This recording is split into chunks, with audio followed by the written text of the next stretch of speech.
గత 2 రోజులుగా కురుస్తున్న వర్షాలకు పైనుంచి దిగువకు వరద ఎక్కువ మొత్తంలో రావడంతో కోయిల్ సాగర్ ప్రాజెక్టు ఆదివారం పూర్తి స్థాయి మట్టం నిండుకుంది.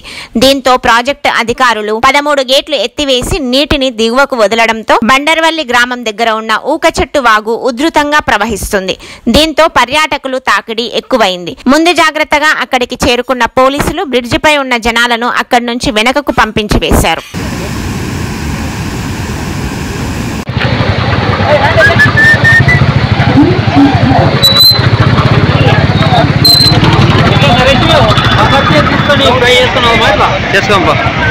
చేసుకోంపారా దూబొచ్చలు చేపించుకున్నామే దూబొచ్చలు అర్థం కాలేదు దూబొచ్చలు అన్ని దూబొచ్చలు చేపించుకున్నాం.